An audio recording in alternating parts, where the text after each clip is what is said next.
शरणागत भक्तों में भी काम क्रोध विकार आदि उत्पन्न हो सकते हाँ, हो सकते हैं, पक्का हो सकते हैं। सिद्ध पुरुषों में भी हो सकते हैं, सिद्ध पुरुषों में भी हो सकते हैं। सनकादि सिद्ध है, लेकिन भगवान के वैकुंठाधिपति के द्वारपाल ने रोक दिया तो क्रोध आ गया और उन्होंने शाप दे दिया, 3 जन्म तक दैत्य भाव को प्राप्त हो। अब कहा जाए कि भगवान की इच्छा हो, तो भगवान की इच्छा से तो सब हो ही रहा है। क्या इतना बड़ा अपराध था जय विजय का कि वैकुंठ से उनका पतन करा करके राक्षस भाव को प्राप्त होने का 3 जन्म तक का इतना बड़ा क्रोध आ गया सनकादि को कि उन्होंने शाप दे दिया, 3 जन्म तक तुम दैत्य भाव को प्राप्त हो। वही रावण, कुंभकर्ण, हिरणाक्ष, हिरण्यकश्यप, शिशुपाल, दंत वक्र के रूप में प्रकट हुए। दूसरी बात, नारद जी जैसे सिद्ध महापुरुष को काम सताया और ब्याह के लिए भगवान से निवेदन किया, भगवान ने ब्याह नहीं होने दिया तो भगवान को शाप दे दिया, जाओ, जैसे स्त्री वियोग में मैं दुखी हूँ ऐसे तुम स्त्री वियोग में दुखी होगे। जो बंदर का मुझे रूप दिया यही तुम्हारी सहायता करेगा। भगवान ने शाप स्वीकार किया, प्रसंग सबको पता है।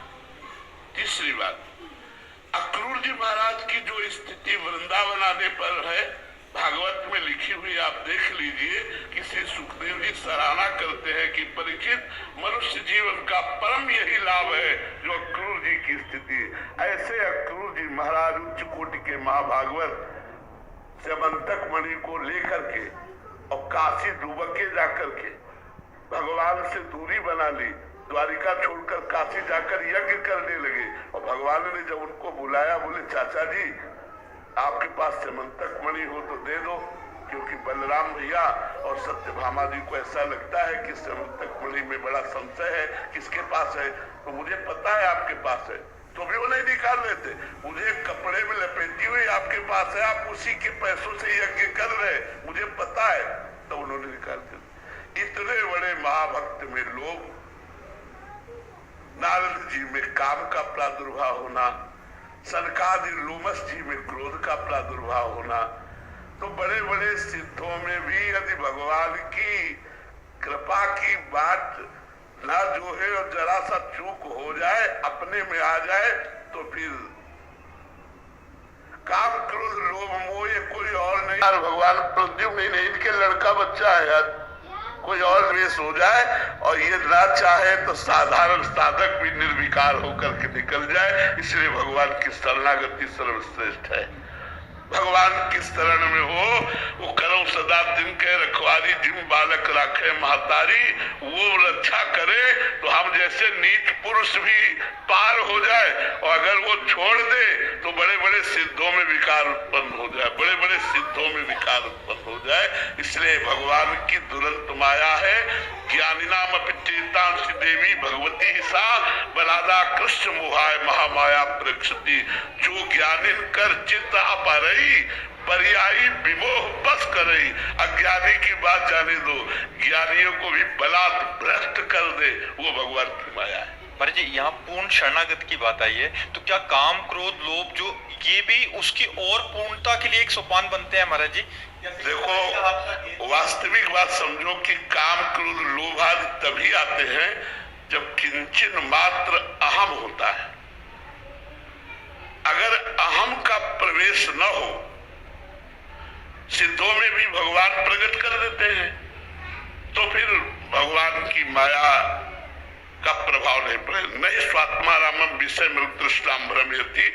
आत्माराम पुरुष कभी काम क्रोध के वशीभूत नहीं होता, पर भगवान की माया ऐसी है दुरंत कि वो अपना प्रभाव दिखा सकती है। देखो, भगवान शंकर से बड़ा ज्ञानी न कोई था, न है, न रहेगा। ज्ञान की मूर्ति है। वंदे बोधमय नित्यम गुरु शंकर रूपिणम। एक दिन भगवान शंकर ध्यान से उठे तो पार्वती जी ने पूछा, प्रभु आज बहुत मुस्कुरा रहे थे ध्यान में।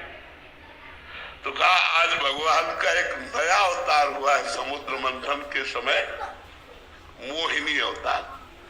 मैं उस मोहिनी अवतार के रूप का दर्शन कर रहा था, इसलिए मुस्कुरा रहा था। पार्वती जी ने कहा चलो हमको दर्शन कराओ। बोले इसके लिए तो भगवान के धाम चलना पड़ेगा, भगवान श्री हरि के धाम। पार्वती जी ने कहा चलो। भगवत पार्षद नंदिकेश्वर आदि के साथ भगवान देवादिदेव महादेव पार्वती के साथ भगवान के क्षीर समुद्र में पहुंचे। भगवान ने उठकर स्वागत किया। देवादिदेव महादेव जब हरि से दोनों परस्पर एक दूसरे को आराध्य देव मानते हैं। राम जी बनकर रामेश्वर की स्थापना कर भगवान शिव की आराधना पुष्ट करते हैं और हनुमान जी बनकर राम जी की सेवा करते हैं। ये भगवान श्री हरि हर में अभेद है, होते हुए भी बड़ा सेवक स्वामी का भाव गुप्त है। क्षीर समुद्र में सैया पर विराजमान भगवान श्री हरि उठ करके महादेव जी का स्वागत किया, आसन पर विराजमान किया। महादेव जी ने कहा प्रभु हमने सुना है आपने मोहिनी अवतार धारण किया है, पार्वती और नंदीगण सब देखना चाहते हैं आपके उस अवतार को। भगवान ने कहा उस अवतार को देखने की बात मत करो, वो तो हमने असुरों को मोहित करके अमृत लेने के लिए धारण किया था, वो योगियों के लिए नहीं है। भगवान शिव ने हट किया। इतने में भगवान श्री हरि अंतर ध्यान, अब नेत्र चकाचौंध है कि किधर भगवान। उधर देखा कि एक 16 वर्ष की ऐसा रूप भगवान का मोहिनी रूप, भागवत में लिखा, पढ़ के देख लिया। भगवान शिव खड़े हो गए और भगवान हरीले जी मुस्कुरा कर कटाक्ष मारा तो दौड़ पड़े। आगे आगे मोहिनी भगवान, पीछे पीछे देवादिदेव महादेव। बस थोड़ा अंतराय करके भगवान भागने लगे। जो बड़े बड़े पद्मासन लगाए बैठे थे उनको इशारे से दिखाते जाते, देख लो मेरे इस रूप का महत्व। आखिरकार जब महादेव जी ने भगवान मोहिनी को हृदय से लगा लिया तब अपने स्वरूप में आए। तब भगवान हरि ने कहा कि देवादिदेव ये केवल आप ही ऐसे हो कि मेरे इस रूप से मोहित होकर के अपने स्वरूप में स्थित हो गए। दूसरा इस त्रिभुवन में